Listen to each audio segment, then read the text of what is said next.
In today's tutorial, we're going to learn how to draft a scoop neckline illusion with armhole pressing start. Hi guys, welcome back again to my YouTube channel. My name is Chrissy, and in case it's your first time coming across my video, thank you so much for stopping by.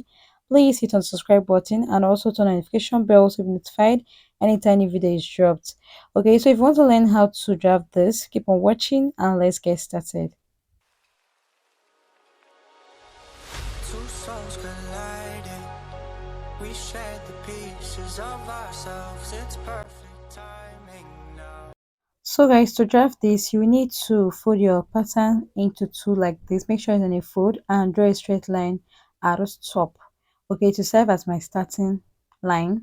So I placed my tape from there and I came down by my bust point, which is 9.5, under bust, which is 12.5, then 15 inches, which is my waistline, and lastly 24 inches, which will serve as my top length or blouse length. Okay, so I'll just go ahead and repeat the same thing here.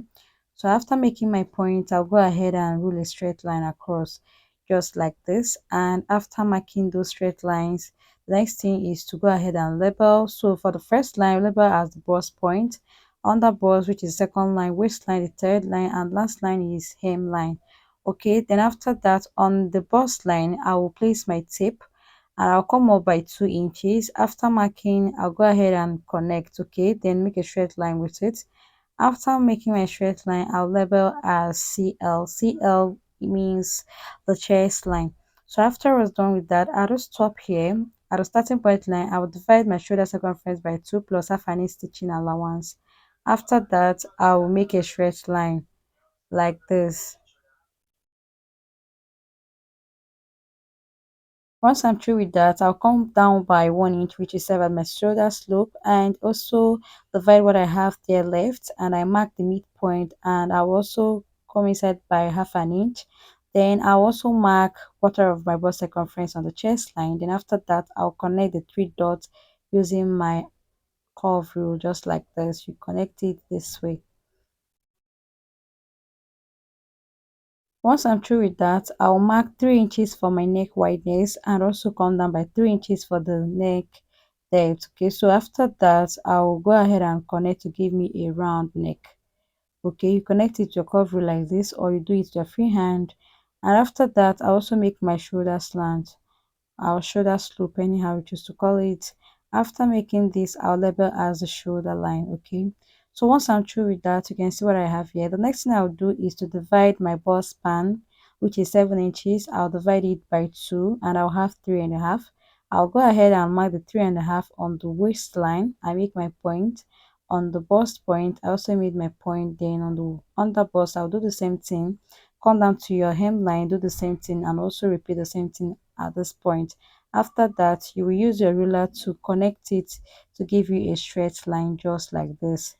Alright, so after I was done with this, the next thing is on the waistline. I'll subtract half an inch on both sides. So this will serve as our normal dart. Okay, as a normal dart intake. So on the hemline, I'll come up by 2 inches. After that, I'll go ahead and connect just like this.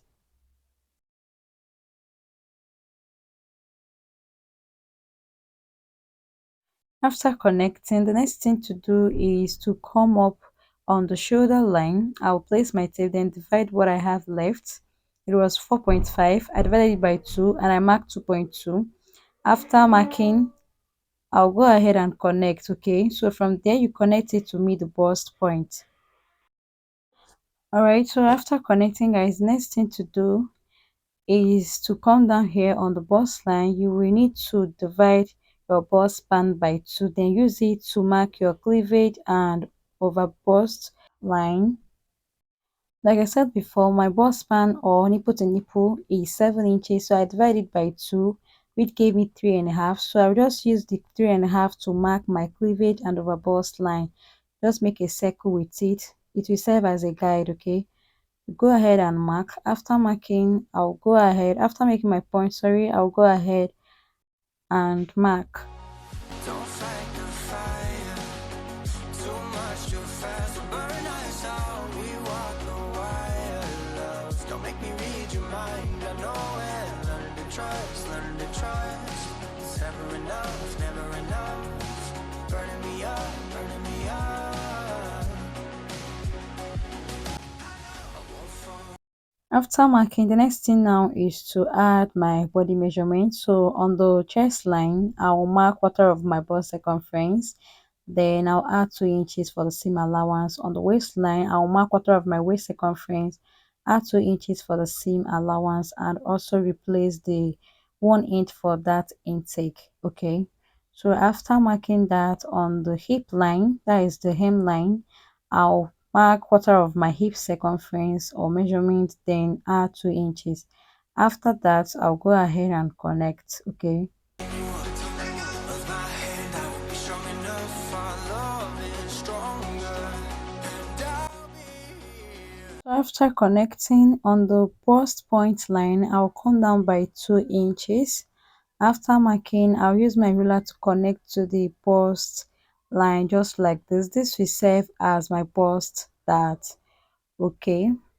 So after I was done with this, you can see what I have here. Okay, so the next thing to do is to cut through the hemline.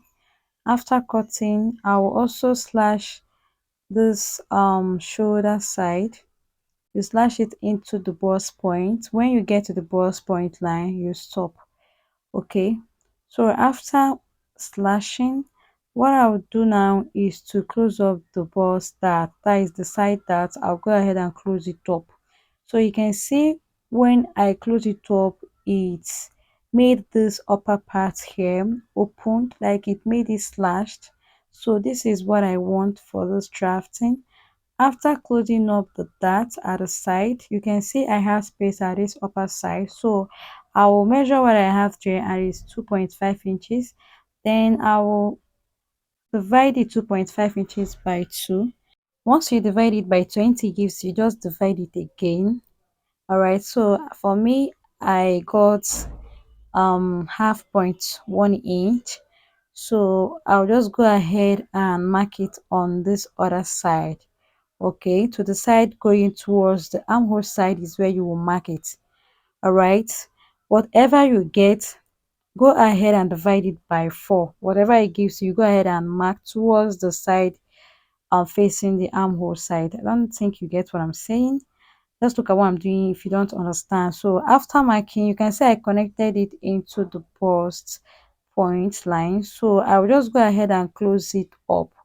This will serve as the shoulder tightening. So I've gone ahead to tighten the shoulder. All right, then you can see I use my masking tape to tape it. All right, so once I'm through with that, I will replace the same value. Okay, that's half point 1 inches I closed. I will go ahead and replace it on the armhole side. Okay, then after you mark the value, you go ahead and connect to your armhole. Just look at what I'm doing here.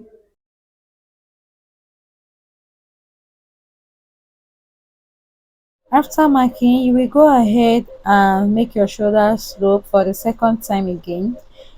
After connecting, the next thing you would do is to measure it. You have to place your tape at that side, then you measure. When I measured I got exactly 4.5 inches. All right, I got exactly 4.5 inches I had earlier. All right, so then go ahead and place your tape again on the shoulder slant. You place your tape from there, then you come down by 4.5. Go ahead and connect it. Okay, so you want to make our princess start. So you come down by your point 4.5 inches, you connect, and after connecting to the post point, you also come outside again by half an inch just to tighten it. Okay, to tighten the armhole side. Then after that, connect it to the bust point just like you see me doing, and also go ahead and connect to your armhole. Okay, just like you see me doing like this.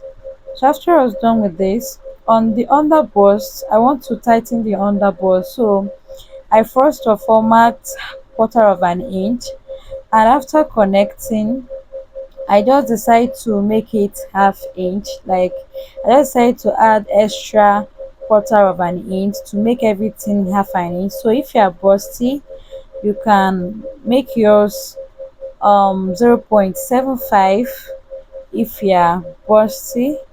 Okay, so you can see that after connecting everything like this, you can see what I have here. So at this point, I decide to add quarter of an inch. Okay, I decided to just add quarter of an inch on the under bust line. You get, I just added quarter of an inch, so altogether will give me half inch. Okay, that means I tighten my under bust with extra half an inch. Okay, so after that I went ahead to connect.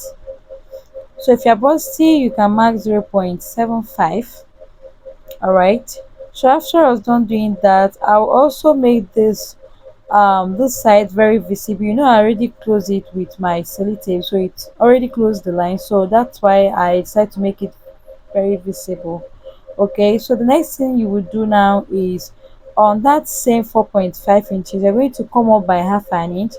So right now you place your curve rule. From there you go ahead and make your scoop neckline. Okay, scoop neckline, you go ahead and do it. This is scoop neckline. This is how you mark or curve or get your scoop neckline, just like this. Can you see? So after I was done with all of this, you can see what I have here.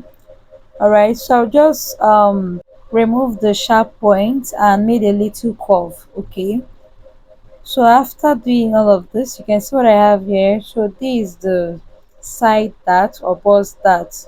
What I'll do is to go ahead and slash my bust dart. Okay, you slash it into the bust point. So after that, I'll go ahead and cut it out. Okay, so I firstly cut out the side, then cut the armhole. Also, I cut the shoulder slope, then the neckline, and also cut the scoop neckline as well, just like this. Then I will go ahead and arrange this scoop neckline. The piece there, I'll use my masking tape to tape everything. Okay, so now after that, you go ahead and cut out this other dart. All right, so after cutting, I'll just go ahead and close it up. I'll use my masking tape to close up the bust dart. Also do the same thing on the scoop neckline. So after closing up the dart and after everything, you can see what I have here. So I'll just label the upper part as the yoke. So I have only one piece at this other side. Okay, the other piece is pieces because you can see we slashed the center shoulder, that's why it's pieces. So I will use this other paper to cut exactly this. Okay, so after cutting, I will have two pieces on both sides, just like this. So after I was done cutting, guys, you can see what I have here for the front. Now we are going to cut out the back. We're going to draft the back. So for the back, I already gone ahead to draft the basic bodies. Okay, so from the shoulder to the hemline, that is the top length, I have 24 inches, and this is half of my shoulder circumference plus half an inch stitching allowance. And from the shoulder, I marked my bust point, under bust, waistline and hemline. Then I also came down by 1 inch for my shoulder slope, and again I measure what I have there to this other point, then I divide it by 2, got the midpoint, then also came in by half an inch. Then I made my curve and it stopped at quarter of my bust circumference. So after that, on this zip allowance, what I marked here is 1.5 inches, and for the dart, I just mark half of my nipple to nipple. I made a straight line connect from the bust point to the hem, then also subtract half an inch on both sides for the dart intake only on the waistline. Then after I was done with all of this, the next thing I'm doing now is adding my body measurement plus 2 inches seam allowance, and also replace the dart intake on the waistline. So you go ahead and do yours like this. It's exactly the same thing we did at the front, so don't be confused. Okay, so the next thing I'll do again is on the shoulder line, I will mark 3 inches for the shoulder, sorry, for the neck wideness, then also come down by 1.5 inches for the neck depth. Okay, so after that I made a round curve. Alright, so after I was done doing this, I'll extend the waistline into the zip allowance. So I want to mark half an inch. Okay, this is to avoid zip bulge. Okay, if you want to avoid zip bulge on your dress, you remove half inch on the zip allowance side, then go ahead and connect it. You can see where I connected this other one, and for this one you go ahead and connect it somewhere around neckline side. Okay, so after doing that, you already remove the zip budge. Okay, can you see? So now this tutorial, this back pattern I'm drafting here, I won't be needing this zip allowance, but why I added this is just in case if you want to add a zip to yours. If you don't want back loops, you can add zip to yours. That was the reason why I made the zip tutorial. And for the wideness of the back loops, I made use of my half of nipple to nipple. Then you can see from there I connected it. Okay, I just made a V curve. You can decide to make it straight if you want. You can also decide to make any shape of your choice. So this marks you see me doing here is just to tell you that I will be cutting this off. We are not needing this. We are not going to be needing this wideness anymore. Okay, so on the neck side, on the neckline, I came down by 2 inches. Then I also came in by half an inch and also go ahead and connect. All right, so this is like an open yoke neckline for the back. I have a detailed tutorial on how to make this kind of back loops. If you want to watch, I'll leave a link in the show box so you guys can watch it out. Okay, so from that shoulder I came down by 4.5 inches. You can see when I marked it, and what you see me doing here is that I want to create a waist snatching. Okay, I want to create a waist snatch. So I just divided what I had there on the waist. I divided what I had left by 2. Then I just made a slant. Okay, you can decide to make a straight line if you want. So I want to remove 4 inches from my actual waist measurement. So I took out 4 inches from my waist snatch. Okay, so if you want to know how to make a waist snatch, I'll leave a link in the description box so you also go ahead and watch the video, all right, on how to probably snatch a waist, your waist. All right, so after that, on this side, you went ahead to connect. From that point I connected it to the point I marked 4 inches, or be 4.5 at this point here. Okay, so after connecting, just making a slant line like that, the next thing I will do is to mark half an inch. I'll just come up here at the top. On the top I came up by half an inch, so from there I will connect it to the same line. Okay, so that will serve as my shoulder tightening for the back. All right, so after I was done doing all of this, you can see what I have here. Can you see? So this is how you go about the drafting of this back. I hope you understand. So after that, I'll just go ahead and cut it out. All right, just look at how I'm cutting this out so you don't cut on the wrong side. Okay, just look at what I'm doing here. Remember, we removed 3.5 inches for the back opening. For the back loops, we removed 3.5 inches, and we didn't remove the 3.5 inches to the end. Okay, it's just at the upper side because I made a V curve like I told you guys earlier, and as you can see in the video. So after cutting everything, I went ahead to tape the yoke side, the point I made my shoulder tightening. After cutting everything out, it was pieces, like it was into two. Then I had to tape it to give me a one piece for the shoulder. All right, so you can see that I went ahead to tape everything. I just taped it so you understand what I'm doing here, like so you understand what the back looks like. Okay, this is just one piece that if you want to transfer to extra fabric, you just go ahead and place them one after the other and give half an inch all round for the stitching allowance. So remember, remove 3.5 for the open shoulder loops. Okay, so at this point here you add just half an inch just to for the stitching allowance. Okay, so after I was done doing everything, you can see the final look of the front and back pattern. All right, I hope you learned what I did here. If you have any question, let me know in the comment section. All right, so guys, this will be the end of our today's tutorial. Thank you so much for watching. I'll see you in my next one. Bye.